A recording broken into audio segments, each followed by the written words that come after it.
masuk. Balik deui dina channel JKR Official. Akhirnya jamatura itu sadaya ngeunaan carita-carita mistis Abang Janing Juri Genderuwo kuntilanak dedemit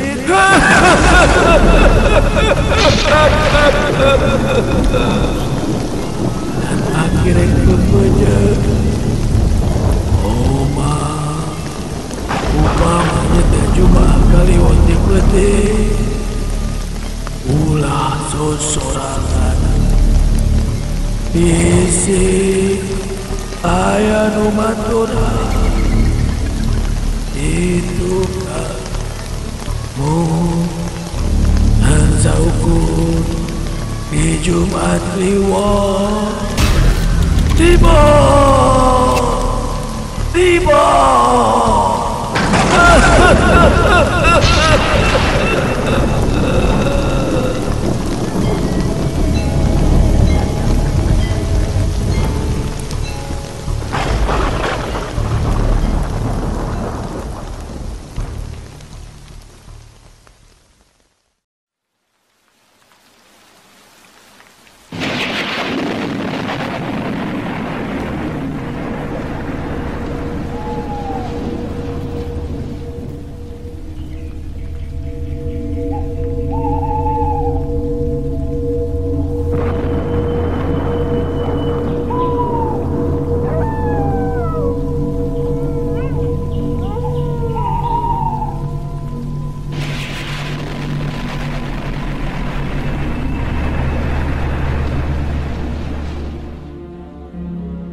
Kejadian ieu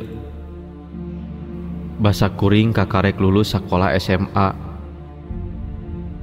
Biasana ari geus kalulusan mah poe pre teh rada panjang waktuna.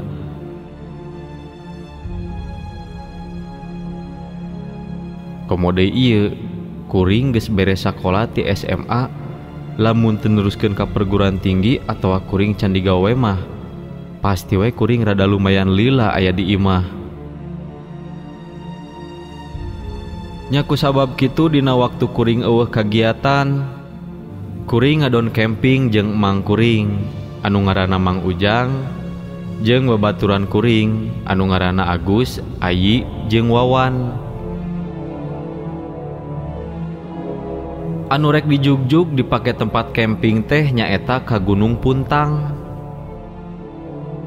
Kuring jeung Mang Ujang nyiapkeun bekel keur salila camping.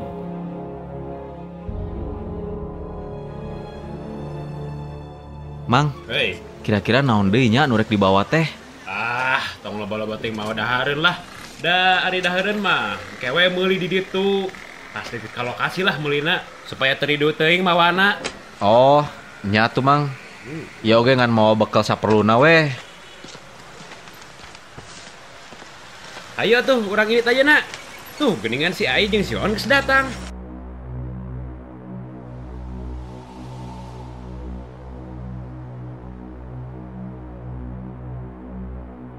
Sanggeus daratang si Ayi jeung si Wawan, kuring mimiti indit ti imah sejamuru ka Gunung Puntang.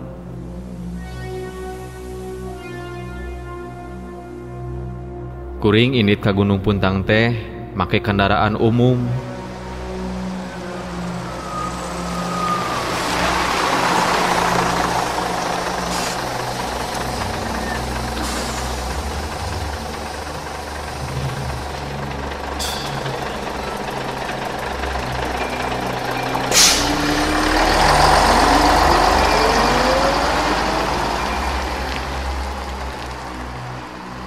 Teka catur salila di perjalanan mah.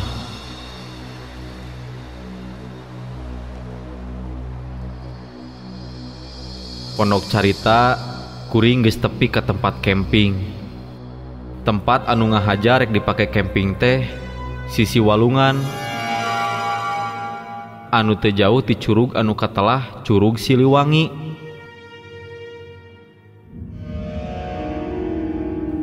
Saacana kuring ngabagi-bagi tugas heula.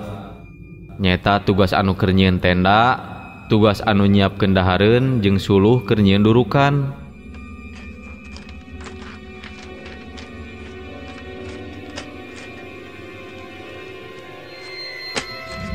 Sanggeus beres nanaon anu digawekeun, waktu oge nyerelek ka peuting.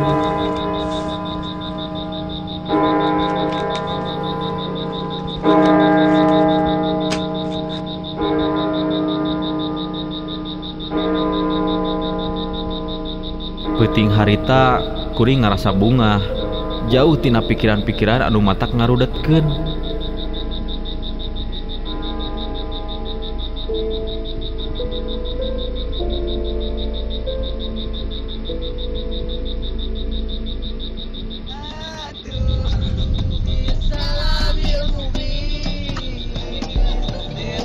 Bari si Duru dina seuneu durukan bari gigitaran, ngarasa suka bungah jeung batur-batur anu sejena.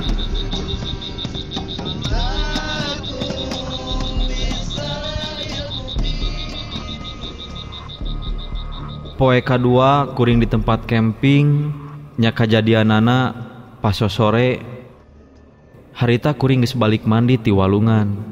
Kadenge sora si Ayi ngajorowok nyebutkeun aya oray. Awas, aya oray euy. Kade bisi asup ka jero tenda. Oray naon? Oray-orayan luar leor mapai sawah eta. Nyaan tuh tingali. Maneh mah kalah ngaheureuikeun. Nyaan we cek si Ayi teh, bener pisan. Kuring oge ningali aya oray anu ngaleor siga nu rek asup ka tenda. Si Ayi mah manehna kalah bibiri gidigan ningali oray teh, siga anu sieunun. Nya tuluy wae eta oray teh ku kuring ditewak. Sanggeus ku kuring ditewak, eta oray ku kuring dipake cocokan, dipake keur nyingsieunan batur-batur kuring.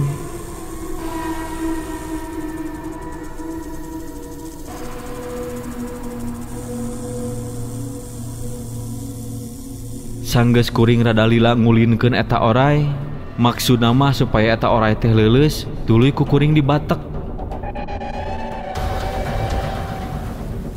Kuring rada reuwas, sabab harita tayohna mah kuring ngabatek oray teh tarik teuing.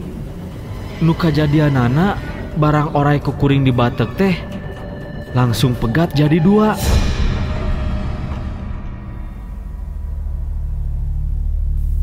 Teu loba pikir keur kuring. Tuluy sanggeus kajadian kitu mah eta oray anu geus jadi dua teh ku kuring dialungkeun ka nu bala. Da sigana wae ari geus kitu mah eta oray teh bakal paeh.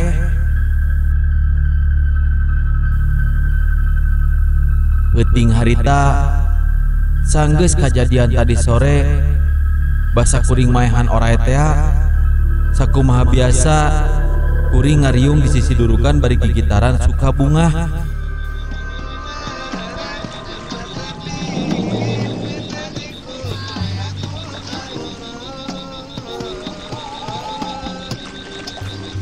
Pas keur kuring suka bunga, tekung si Lila si Agus ngaharewos, bari curugna nunjuk ka palebah tengah walungan. Ari itu naonnya? Siga aya jelema di tengah walungan. Tuh, siga anu keur diuk dina batu. Wah, boa jurig euy. Hus, tong sompral.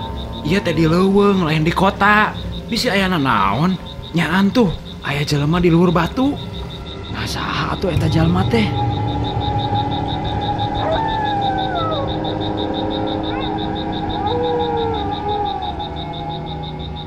Nyaan anu dituduhkeun ku si Agus teh. Di tengah susukan dina batu aya anu keur sila.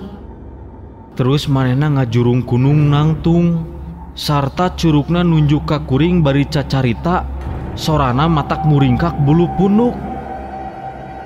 Eta makhluk anu nangtung dina batu teh tayona wae nyarekan ka kuring anu tadi sore wani-wani maehan oray. Si Agus mah manehna ti buburannya langsung asup ka jero tenda. Sanggeus kitu kadenge sora si Wawan oge ujug-ujug ngagorowok. Anu jadi sabab si Wawan ningali aya makhluk anu kacida jangkung gedena. Awakna sisitan siga orai, panona bolotot bari jeung semu hurung. Eta makhluk teh sarua nunjuk ka kuring anu olohok bengong ningali kana eta kajadian. Kuring buru-buru arasup ka jero tenda. Sieun aya kajadian di luar mah aya deui makhluk anu araraneh. Kuring opatan ngadon sarare peuting eta mah teu nuruskeun si duru dina durukan.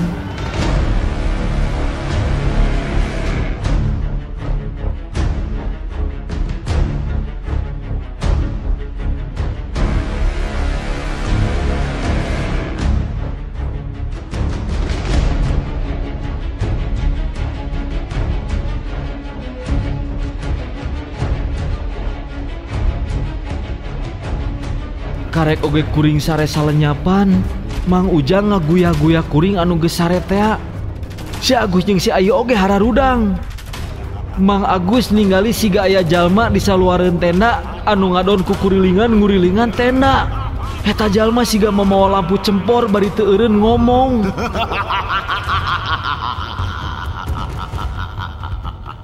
Kadiekeun eta budak anu geus kaniaya ka urang ieu. Manehna teboga kasopanan kanu ngageugeuh di dieu. Eta sora teh kadengena semu haros-hos, kadengena matak pikasieunun.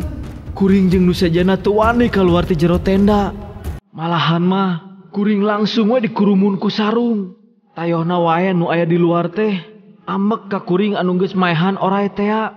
Manehna ngakalakeun ka kuring. Kuring ti jero tenda nyarita bari minta ampun ka nu aya di luareun tenda teh.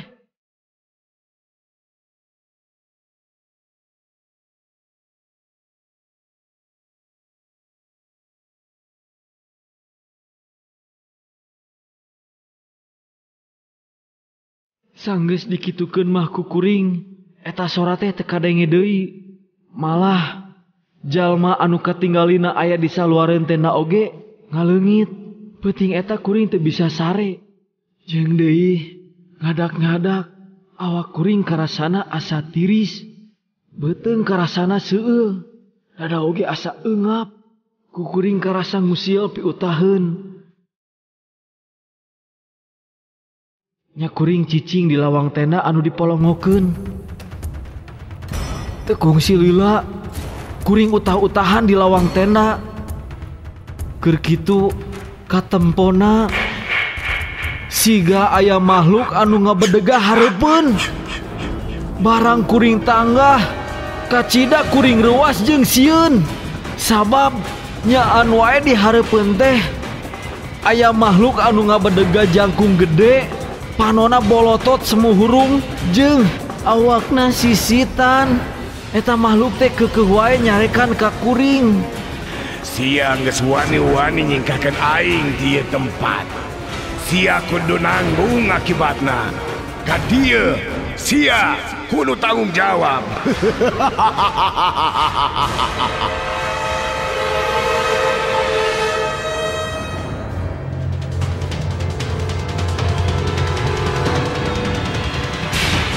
Teu selang sababar halila eta makhluk teh ngaleungit.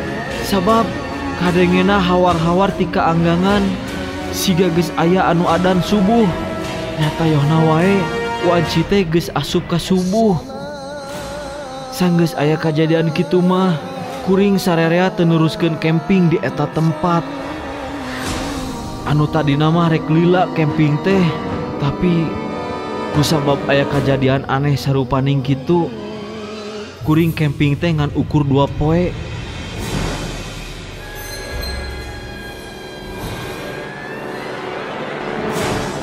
Singkat carita, kuring geus aya deui di imah. Satepina di imah, awak karasa deui asa nirisan, beuteung karasa deui seueul jeung dada oge karasa eungap. Makhluk anu jangkung gede bari awakna sisitan teh terus wae aya dina bayangan kuring.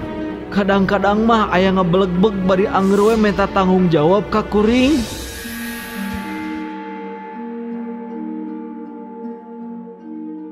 Ningali kuring kitu anu jadi kolot teh nyobaan mawa kuring ka dokter. Tapi alhasil cek dokter kuring teh kaserang ku usus buntu. Malahan cenah kudu dioperasi sagala. Kusabab ngadenge kaputusan dokter kuring kudu dioperasi, nya antugna kuring nyaritakeun kajadian anu kaalaman basa kuring camping teh. Pamikir geringna kuring teh bisi aya hubunganna jeung kajadian basa kuring maehan oray teh basa kuring keur camping. Anu jadi kolot oge antugna ngubaran kuring ka salah saurang ajengan.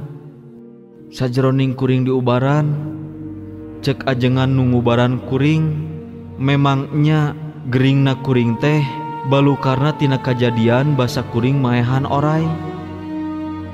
Sing horeng oray nu dipaehan ku kuring teh lain sapati-pati oray biasa, tapi oray siluman anu ngagege eta tempat kusabab kuring geus ganggu ka manehna.